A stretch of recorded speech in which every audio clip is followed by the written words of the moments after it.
So this happened in Flint, Michigan, and I want to be at a Macy's in Flint, Michigan. And let me preface this. When this happened, the story was justified of this man, and it is disturbing, I'm letting you know, white man having the tar beaten out of him by a black man standing over him, punching him in the face helplessly, and the white man seems very confused. And the reason this is, I'm mentioning white and black, was because this was posted online without any evidence, but that before the camera started rolling, the white man in question called the black man the N-word. So here's the clip as we first saw it. Boy. Oh, boy. Touch me. Don't touch me. I didn't touch you. Don't touch me. I didn't touch you. Quit touching me. Yeah, don't hurt. It's hurt. Stop moving. Sorry. Don't hurt. I'm sorry. Now imagine if the roles were reversed and it was a white guy with a black guy. Yeah. Obviously. Now I'm not doing the whole reverse racism. I'm just saying that's a hate crime. Yeah. That right there is a hate crime because you're saying it's based on race. And it was posted with the caption on YouTube, white guy puts his hands on a black guy. What happens next will shock you. So a couple of things. First off, lesson one, before we get to teach you how to not end up in that scenario physically, lesson one is don't go around shouting the N-word if that were the actual case. Right.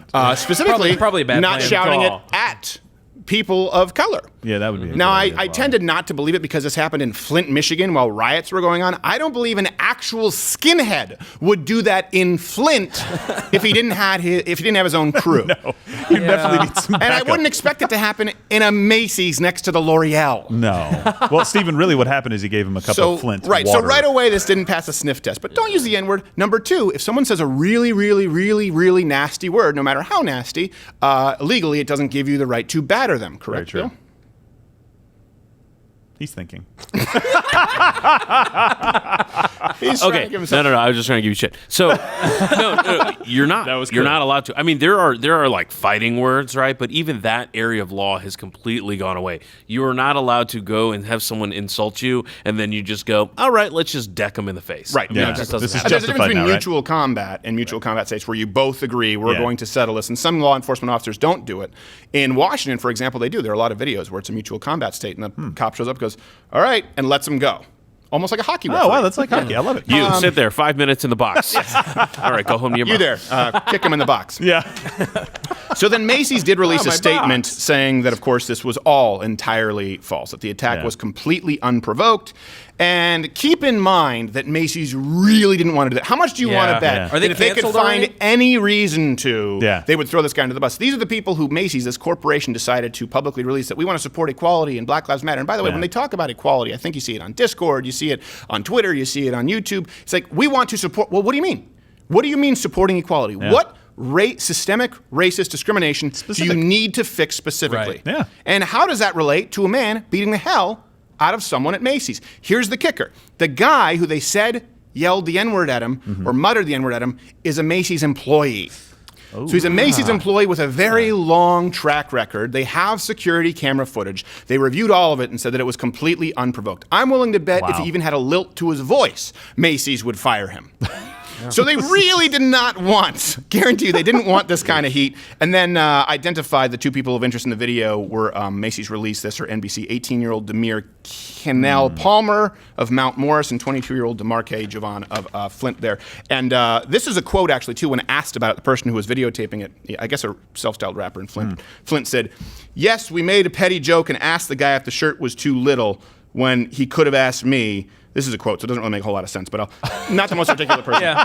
He was just being funny. And the fact of the remark where they said the N-word, which didn't happen, he said, that was all we heard, and just, what else were we supposed to do?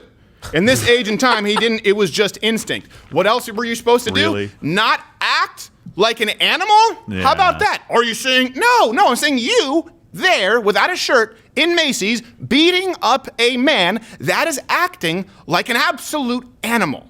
People don't do that. And he didn't call you the N-word, and you know it. That is an unprovoked, savage beating that was totally unwarranted, and I won't apologize for saying that you were acting like an animal, because they tried to do this with Eric Trump Jr. Was it Donald Trump Jr. or Eric Trump? Like, he said these people who are rioting are acting like animals. Well, he clearly didn't mean all black people, because half of them are white people, and David Dorn was shot. You have black officers who are shot. I don't mean all black people. I mean, this guy in Macy's who decided to race bait to create an excuse for beating up a helpless white employee who he saw as easy prey because he's an absolute is acting like an animalistic bully in this scenario. Yeah. Don't take that as a generalization. He's a thug, and any other time we would all look at that equally and say, yeah, you shouldn't do that. Even if somebody calls you a name. I mean, come on, you learn this at freaking 5 years old. If somebody calls you a name, the first thing you do is not punch them in the face for it, right? He had no options, man. He just had to. But he had options. I love that. What's instinct about what this? else are we supposed to do? Well, first, okay. Here's Call the manager By the over. way, do you also want to hear? We're going to show some self-defense here, just so you don't actually get killed. Yeah. But here's my theory. Okay, and this is totally unsubstantiated. But I do think maybe this is because he said, yes, we made a petty joke and asked the guy, was the shirt too little?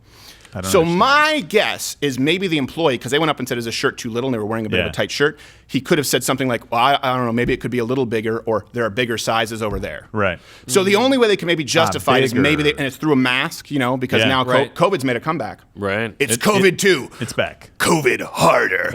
So I'm just saying, like, if there were any justification where they could say that they heard it, I thought, well, they said, is his shirt too little? And he pointed them to larger sizes. Maybe he said the word bigger. Yeah. Well, and the guy's laying on the ground, obviously confused about what's going on because he's like, what did I do? What did I say? I wanted to show you exactly if you end up in this scenario on the ground, particularly with someone standing over you. It's one of the first things we've talked about. One of the first things we learn in jiu-jitsu, and of course, as everything that we've shown here, like the choke, go to a jiu-jitsu school with a proper coach so you can learn it. Don't try it at home. I know a lot of people do watching videos. It's very different. It's not safe. So let's say I'm in that scenario with, maybe I'm at a Neiman Marcus, and there happens to be a Colombian drug lord. So there you go. We have our Colombian drug lord. Might need to pull back a little bit, Brendan. So thank you. Yeah, please put your cocaine down there. Safely. So this is something where we often find ourselves, right? The guy, first off, this is where he found himself, and the guy was punching him, so he was in pretty close, right? And he's going, these bitches hurt, the N-word, and the guy's going, please stop, please stop. So the first lesson is usually at some point, if you fall back, you want to be controlling this distance. I don't want him getting past my hips, right? So the first thing that I'll typically do is if I go back, I'm trying to control here, right? I'm trying to control. If I can grab a foot, great. Now, there are a bunch of different things that you can do. It's kind of a gift to me, but I want to show you the most basic things. So for example, let's bring this leg in at one point, like through the leg. This actually happened, and I'm watching it going, oh my gosh, please, because I want to go to the ground. This is where you can come in and grab a De La Hiva hook and maybe sweep him over. But a lot of people don't necessarily want to do that. I couldn't go for the Barambola because I'll hit the camera there. But the main thing is you want to get back to your feet and not get hurt. Okay. So this guy's coming in and punching and kicking me, and I want this Colombian drug lord here to not let me get up. So I'm going to keep trying to get up. You're not going to let me. You're going to push me back down, okay? So I'm down. Okay, so I'm getting up. And this is really, he's not, I can't, right? He just can keep pushing me, and of course that can be a punch or a kick. So this is the first thing you learn in jiu-jitsu. It's called a technical stand-up. Now before you do that, I'm going to show you without somebody what this looks like. Look, I'm going to shield myself, so that instinct is right. And this should almost be able to pivot. Right, this is how I teach it to people because then they often try and get up to their knees. No, what I want to do is stand up and base. So I want to protect myself. If I need to kick the knee, stay safe. And look, this creates a post, and this goes beyond my foot. So if they push me, they're pushing me into my base. So same exact thing what we'll just do is you're going to put your weight on my forearm here, okay? So keep pushing, and if I don't do that, and there's no way for me to stand up. Now the same thing, you're going to be putting that weight on there. All I'm going to do is this technical stand up. Give me all your weight. Yep. That's all it is. So one more time, let me show you. I'm here, right? If I do it wrong, I keep trying to get up toward him. Nope. But if I use this as a post, again, see, it's almost like I'm diagonally, directly in line with the ground, and I get away and I get safe. Let's actually have the Colombian drug lord himself try it because he's smaller. And usually, we'd be cuffing him. Well, of course. Yeah. But in this case, we've given him immunity. Right. Yeah, well. So same thing, like if I'm coming into you right here, right? Let's say you try and get up the normal way, right? And I can just punch or kick you. So now we're going to come back. So same thing, I want you to shield out with your hand, put your hand on a post, and do a technical stand-up. There you go. That's all it is. And that's just about protecting your life and limb. And same thing, we'll come back real quick. Some other lessons that you'll learn in jiu-jitsu. Again, like I said, this is just to keep yourself safe, get back to your feet. But you do not want to let him get past your hips, because now I lose control. And so that's a big part of what we learn. They say, fighting passing the guard. All I want to be doing is if he's here, I want to keep some kind of distance that I can, right? Some kind of grip, some kind of control to get up and get away. So go to jiu-jitsu school. The first thing they should teach you is how to do a technical stand-up, how to keep yourself from being hurt. That situation, doesn't have to happen as it did. Thank you very much. I know you got some sales to make.